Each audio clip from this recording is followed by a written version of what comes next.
구약 564페이지에 있습니다. 열왕기사 4장 1절부터 17절까지의 말씀을 저와 여러분이 한 절씩 교독하도록 하겠습니다.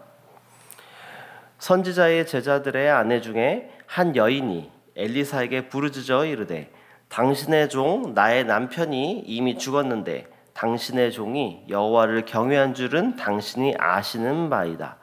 이제 빚준 사람이 와서 나의 두 아이를 데려가 그의 종을 삼고자 하나이다 하니 엘리사가 그에게 이르되 내가 너를 위하여 어떻게 하랴? 내 집에 무엇이 있는지 내게 말하라. 그가 이르되 계집종의 집에 기름 한 그릇 외에는 아무것도 없나이다. 이르되 너는 밖에 나가서 모든 이웃에게 그릇을 빌리라. 빈 그릇을 빌리되 조금 빌리지 말고 너는 내 두 아들과 함께 들어가서 문을 닫고 그 모든 그릇에 기름을 부어서 차는 대로 옮겨 놓으라 하니라. 여인이 물러가서 그의 두 아들과 함께 문을 닫은 후에 그들은 그릇을 그에게로 가져오고 그는 부었더니 그릇이 다 찬지라. 여인이 아들에게 이르되 또 그릇을 내게로 가져오라 하니 아들이 이르되 다른 그릇이 없나이다 하니 기름이 곧 그쳤더라. 그 여인이 하나님의 사람에게 나아가서 말하니 그가 이르되 너는 가서 기름을 팔아 빚을 갚고 남은 것으로 너와 내 두 아들이 생활하라 하였더라.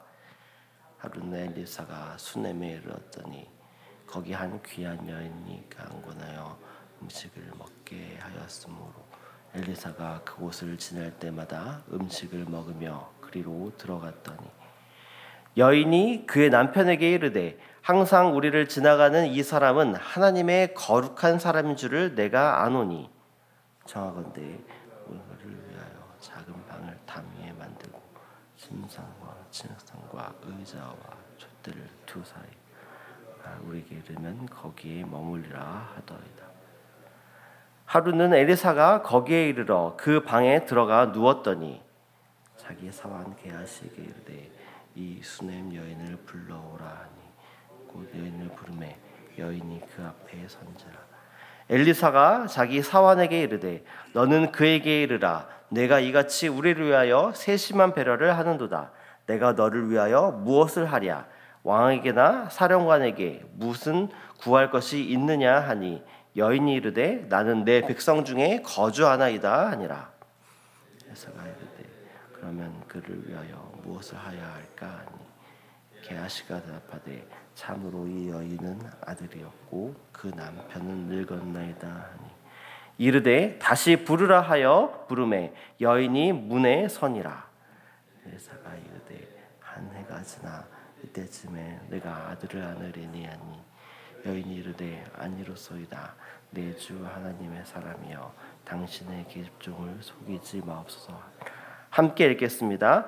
여인이 과연 잉태하여 한 해가 지나 이때쯤에 엘리사가 여인에게 말한 대로 아들을 낳았더라.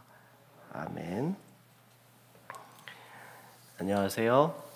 평안한 주 보내셨나요? 이제 9월이 시작이 되었습니다. 그리고 이제 아침 저녁으로는 제법 이제 선선한 바람도 불고 부는 것 같습니다. 이제 올 한 해도 이제 4개월밖에 남지 않았습니다. 우리 4개월 하나님께서 또 앞으로 우리에게 주실 그 시간들을 가지고 또 그 시간 가운데에 우리에게 부어주실 또 은혜들을 또 사모하며 기쁨으로 4개월 보내시면서 2024년 또 잘 마무리하시는 시간 보내시기를 소망합니다. 우리가 함께 읽은 본문은 열왕기하 4장 1절부터 17절까지의 말씀을 우리가 함께 읽었습니다. 열왕기하 4장부터 8장까지는 하나님께서 엘리사를 통해서 북이스라엘에 있는 그 백성들을 보살피는 사건 9개가 나옵니다. 오늘 본문은 그 중에 2가지의 사건을 보여주고 있습니다. 오늘 본문을 통해서 하나님께서 하나님의 백성들을 돌보시고 또 그들의 필요를 채워주시는 그 모습을 통하여 또 하나님께서 우리에게 주시는 은혜가 무엇인지를 살펴보기를 원합니다. 첫 번째 사건은 1절부터 7절까지의 말씀 속에 나타나 있습니다. 먼저 우리 1절 말씀을 우리 함께 읽어보도록 하겠습니다. 선지자의 제자들의 아내 중에 한 여인이 엘리사에게 부르짖어 이르되 당신의 종 나의 남편이 이미 죽었는데 당신의 종이 여호와를 경외한 줄은 당신이 아시는 바이다. 이제 빚준 사람이 와서 나의 두 아이를 데려가 그의 종을 삼고자 하나이다 하니. 아멘. 첫 번째 스토리, 첫 번째 사건의 등장인물은 엘리사 선지자의 제자 중에 한 사람의 아내입니다. 그런데 그 제자는 어떻습니까? 현재 멀리 세상을 떠난 상황입니다. 그리고 남겨진 아내와 두 아들은 가난으로 어려운 상황 가운데에 처해 있습니다. 그리고 엘리사에게 찾아와서 현재 지금 빚을 진 상태이며 빚준 사람에게 의해서 두 아이들을 종으로 빼앗길 상황에 처해 있다라고 말하고 있습니다. 그리고 자신의 소유로는 딱 기름 한 그릇밖에 없다라고 엘리사에게 이 여인은 이야기합니다. 이런 딱한 사정에 있는 여인을 향해서 엘리사는 이렇게 하라고 얘기합니다.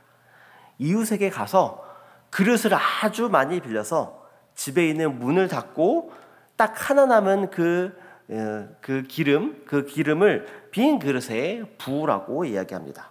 그렇게 하나씩 빈 그릇에 기름을 부어서 그 기름이 차면 또 다른 그릇으로 바꾸고 이 일을 반복해서 계속해서 하라고 이야기합니다. 사실 이 엘리사의 말은 어떻게 보면 굉장히 황당한 말이었지만 이 여인은 어떻게 합니까? 이 말에 순종합니다. 이 말에 순종해서 엘리사가 시킨 대로 그대로 합니다. 그러자 어떤 일이 발생하죠? 분명히 그릇이 한 그릇밖에 없었지만 그 기름으로 모든 빈 그릇에 기름을 채우게 되고 그제서야 기름이 그치게 됩니다. 그리고 그녀는 이 기름들을 팔아서 빚을 갚고 또 나머지 돈으로 또 생활을 하게 됩니다. 사실 이 사건 속에서 절박한 상황 가운데 있는 이 여인의 부르짖음을 듣고 응답하여서 그에게 기름을 통해 또 재정적인 필요를 채워준 사람은 사실 엘리사 선지자가 아니라 그와 함께 하시는 하나님이셨습니다. 이 사건은 우상 숭배가 만연하는 북이스라엘의 시대적인 상황 속에서 엘리사와 또 함께하고 또 하나님과 함께했던 그 제자가 그의 가족의 안타까움과 또 그들의 필요를 채워주시는 하나님의 역사가 나타난 사건인 것입니다. 그리고 이어서 두 번째 사건이 또 나옵니다. 그 사건은 8절부터 17절까지에 나타나 있습니다. 우리 함께 8절 말씀을 우리 함께 읽어보겠습니다. 하루는 엘리사가 수넴에 이르렀더니 거기에 한 귀한 여인이 그를 간권하여 음식을 먹게 하였으므로 엘리사가 그곳을 지날 때마다 음식을 먹으러 그리로 들어갔더라. 아멘. 지금 읽은 두 번째 사건에서 등장하는 등장인물은 누구입니까? 수넴이라는 지역에 거주하는 한 여인입니다. 이 여인은 엘리사가 수넴을 지날 때마다 음식을 제공하며 극진히 대접한 사람입니다. 8절 말씀에서는 이 여인을 설명할 때 귀한 여인이다 라고 표현하고 있습니다. 여기서 귀한의 의미는 큰 혹은 위대한 이런 뜻으로 이 여인의 부와 또 높은 지위를 가리키는 말이라 할 수 있습니다. 첫 번째 사건에 엘리사 선지자의 제자의 부인과는 다르게 경제적으로는 어느 정도 여유가 있는 사람이라는 것입니다.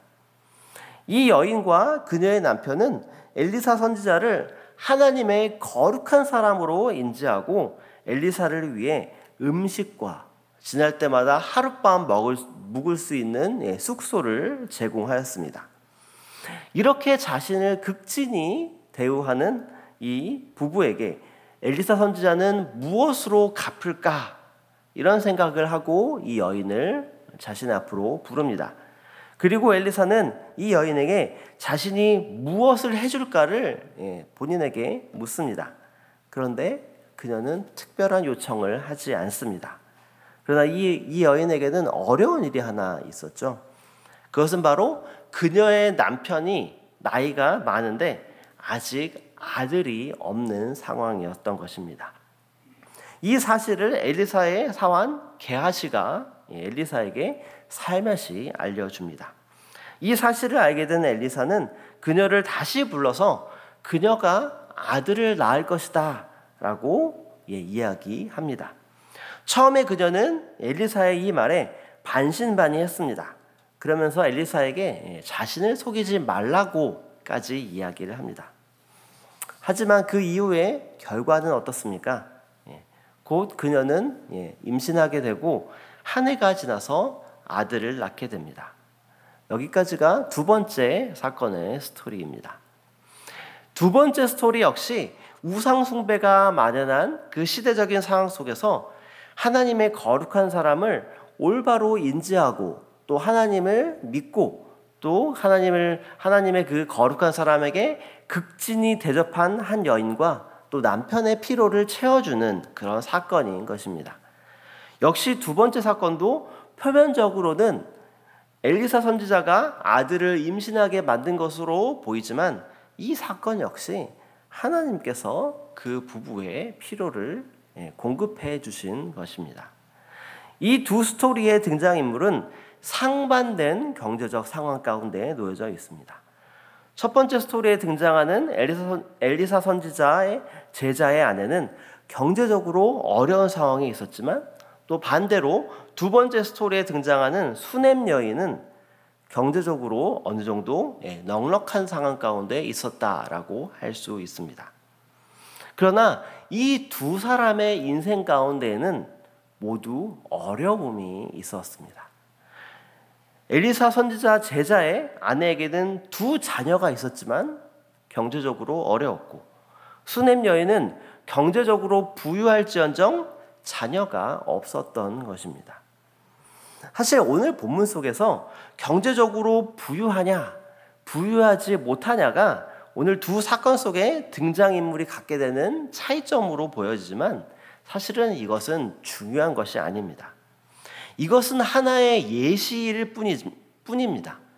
경제적으로 어떠한지와 상관없이 모든 사람에게는 그 사람만의 어려움과 그리고 필요가 있다라는 것입니다.